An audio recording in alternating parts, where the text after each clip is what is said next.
It's another great day in Quad Radio USA as we welcome you to another exciting edition. This time we're talking side-by-sides, the UTVs, and it's been a while since we've had a chance to do that.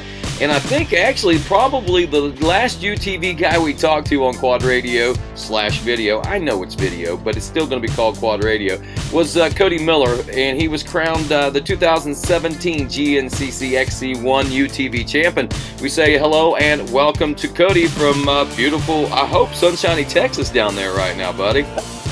It's beautiful, but it's not exactly sunshine. We've had nothing but rain so far this year, and it's definitely been a burden, but hey, we're making it. Looking forward to getting back out to another race in Florida. Well, I agree. I agree with you. I do too. And speaking of weather, here in Ohio, where I'm based out of right now, same thing, man. We've gotten weather. I think it's, honestly, the last couple of weeks' weather, I think it started there in Texas or come up out of the Gulf and somehow or another made a beeline for our place and just kind of settled in here. We have some saturated ground. But I'll tell you, man, I was amazed. It rained like crazy at my house over the course of the weekend. While we were in South Carolina, what was it doing in Texas for you guys down there? Raining, I suppose? It was flooding. We've had more weather this last month than was ever recorded as far as rainfall. So it's broken all the records, and it's pretty well flooded everything out. It's definitely kept my practice trail underwater, which is kind of setting me back right now. Well, I'll tell you, we're in a lot of the same scenarios and situations up here. Of course, I'm not racing, and I can do most of my work inside, so it's all good. But hey, man, it don't seem like that the wet weather has really hampered you a whole lot. I seen, when we take a look at the first part, well, round number one wasn't quite the race you were looking for, man. I mean, you had a good run going, and then next thing we know, watching on Racer TV, as I work there with those guys too, you spend a lot of time in the pits, man. Mm-hmm. Yeah, it was pretty unfortunate. My car, it's been a really short off season. It was a lot of work to get this car fully built. It was a really custom job, and it came together beautifully, but unfortunately, whenever I was putting the radiator lines in, I didn't quite route them or secure them as well as I should have, and unfortunately, after about 30 minutes or so of racing the other day at that Big Buck race, one of the lines came in touch with the header on the exhaust, and it melted a hole through it, started draining the antifreeze out. Luckily, I was pretty close to the pit area whenever I saw the steam and looked at the temperature and seeing that it was getting out of control. So my passenger and I made the decision to pull into the pits and fix it instead of ending up with a DNF, because certainly it would have drained all the coolant and blown the engine if I hadn't have stopped for that. But it was a pretty big disappointment. I knew whenever we pulled into the pits that it wasn't going to be just a really, really quick fix, but there was really no other option for me at that time. I had to get it taken care of and get coolant back in the car before we could finish the race, and it put us pretty far back. I think we were like 35th whenever I came across the finish line, even after doing all I could to try and make those last laps really count, but we were too far back to get any points. So it's definitely going to put a dampener on my championship situation. But in the last couple of years, the championships that I've won, I won by more than a race is worth. So with any luck at all, I'll be consistent the rest of the year, and we'll start putting this thing on the box and start gathering up some points.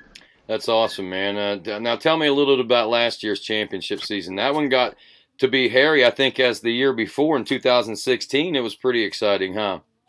Yeah, I'll tell you, every year it's always exciting. I've got stiff competition out there. I mean, these guys are every bit as good a driver as I am, and it all comes down to making your equipment reliable and finishing the races consistently at the top.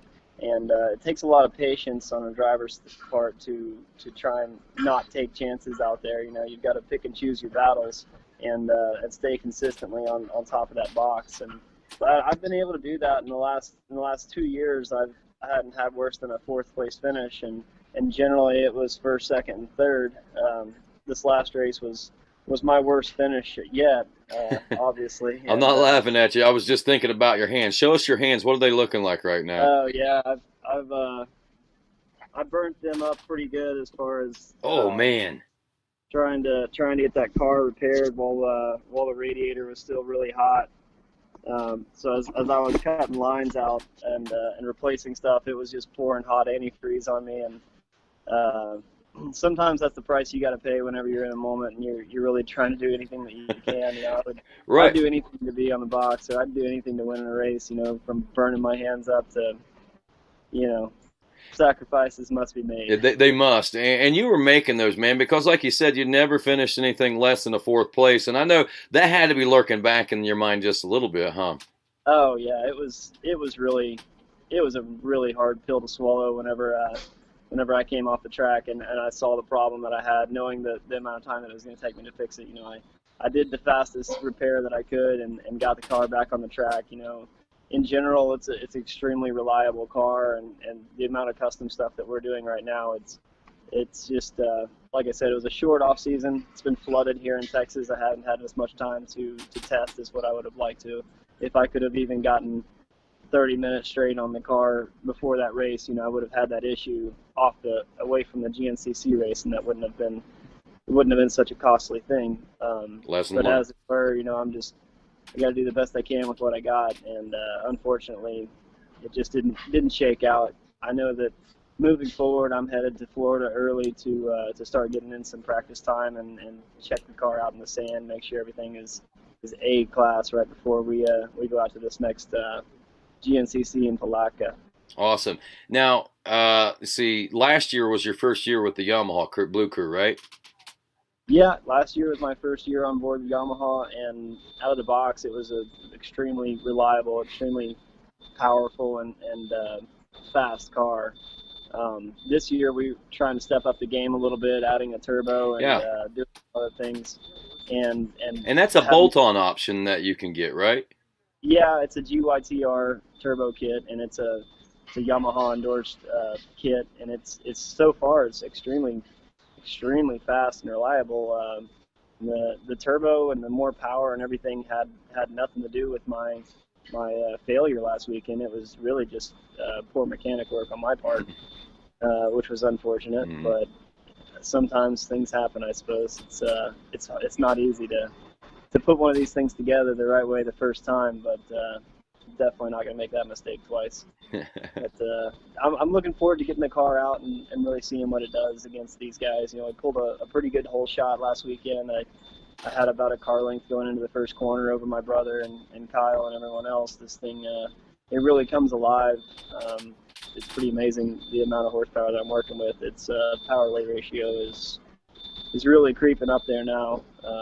It's a whole lot more exciting than it ever was before. It is, and man, watching the racing. I mean, I've watched this championship since its inception, basically nearly 10 years ago or so. Maybe has been 10 years now, but man, just the progression of this sport has just been amazing to me, man. I mean, and the competition level. And speaking of the competition level right now, there's you. There's your brother, there's Cheney, and that's just tip of the iceberg when you look at the big picture because, I mean, Cole Sequoia wasn't even there, who won last year's season opener, fellow Yeah. Yamaha rider, if I'm not mistaken. And there's several other guys that are capable of winning and can and will win. I mean, if Tim Farr decides to come back out again, he's going to be a threat. William Yoakley comes back out, former champion of the championship. Yeah. He's going to be a threat. I mean, those are just some of the old guys, but there's new guys coming too. Mm-hmm. Yeah, I mean, if you just look at the box from last weekend, there was a whole different group of faces up there than what we're generally seeing, including Walker Fowler. I mean, he had stepped it up pretty major, and which we kind of expect, as he gets the hold of this thing.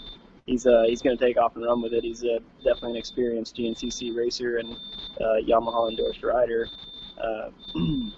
There was Truitt was also up there on the podium, and that was a new face for everybody. That was. And Truitt, actually, he won the single-seat race earlier that day, and he was the defending champion from that. That was a big day, big opening round for him, looks like. Yeah, he had a flawless weekend, that's for sure. Along with Jamie McCoy, I mean, there's just all kinds of new faces out there, and it's really, this is such a new sport. It's developing every day, and if you're not staying right on top of it, man, all these guys are just going to leave you behind. They are. And you're right. It is a new sport that is developing. And you think about racing in general, side-by-side racing. Man, I mean, what genre does it fit in? I mean, do you does it fit in the dune buggy type category? Does it fit in the ATV type category? Does it fit in the race car type category? I mean, it's got so many different categories that it can kind of fall under, man. That's what I think. That's what's unique about it, because I mean, I've seen them moto with it, I've seen them round track TT with it, flat track desert race with it, and woods race, man. And it seems like every type and discipline of racing that is done with these UTVs, they're all so much different. Yeah. And I tell you, it really draws people from every one of those fields that you were talking about. You know, my past has always been an ATV rider, a small amount of dirt bike experience as well. But, you know, whenever I first saw the UTVs coming to the market, I thought, man, that looks like the next step. That's the hot ticket. I mean, I'll have a roll cage around me. I'll have lots of horsepower and suspension to work with. You know, I got my buddy sitting next to me. It'll be, you know, it's a great time. And sure enough, the UTVs draw the interest of a dirt bike rider. They draw the interest of an ATV rider, a car racer, monster truck driver. Every single one of these folks, they all look at the side-by-sides and say, man, that's what I want to get into. That's where racing's going right now. I mean, it's a factory-backed effort that's going on. You've got all these competing manufacturers, lots of sponsorship opportunities. It's like I said, it's drawing the interest of everybody right now. I think even I heard that Ricky Carmichael might show up to race here very soon in GNCC in one of these side by sides. Well, that would be awesome. I don't know how it may be even Florida. I don't know if it will be or not, because he's kind of busy with the RCSX and the Supercross and everything over there. That would be pretty neat. And to see him show up at a GNCC, I think would be pretty awesome. You're not going to you're not going to give him any leeway out there, are you? If he does, no, absolutely not. If anything else, you're going to do everything you can to make sure he don't beat you, right? Yeah, this is my cookie box out here. That's right. So that's awesome, man. So, like you say, man, unfortunately, the opening round didn't go so well for you. Is your worst finish of your side-by-side racing career. You seem to be rebounding back, and for obvious reasons, man. I mean, you got a good team behind you. You got good equipment behind you. The rest of the season, basically, you just got to focus on doing what you've done in the past, I guess, then, right? Yeah. Yeah, and I would say that at this point, because of the points standing where they are right now, I've got a whole lot less to lose, and you'll probably see me sticking my neck out a little bit more than what you might have seen in the past, because I really need to get those first place finishes to start gaining that point lead, and you know, being 25 points behind right out of the bag is hard. It's gonna make it difficult. So I'm definitely gonna be sticking my neck out, you know, and kind of going for broke for the rest of the year. I mean, I'm certainly not going to give it any leeway whenever it comes to making passes or you know, trying different lines. I'll pretty much do anything at this point to try and earn some championships. Even against your brother, I guess. Yeah, especially against my brother. You know, he went out there and got a 4th place, and he was my strongest competition last year, and so he's got a super good start right out of the bag. You know, he's got lots of points on me, and he'll be a fierce competitor. You know, he was the one that was right next to me in turn number 1 and right on my tail for the first lap. I fully expect us to have some really good battles between Hunter and Kyle Chaney and myself this year. It'll be turned up to the next level, that's for sure, and it's going to be a lot of fun. I believe so. Now, tell me, have you heard of anybody that wasn't at Big Buck that's going to be possibly at Florida that might be some competition? Well, for the XC1 class, they're not really allowing too many people right into that right now. I know that there are some short course drivers that are interested in GNCC. A friend of mine, CJ Greaves, actually, one of the guys that assembled my car behind me here, he's actually going to come out and run XC2 at the Florida round.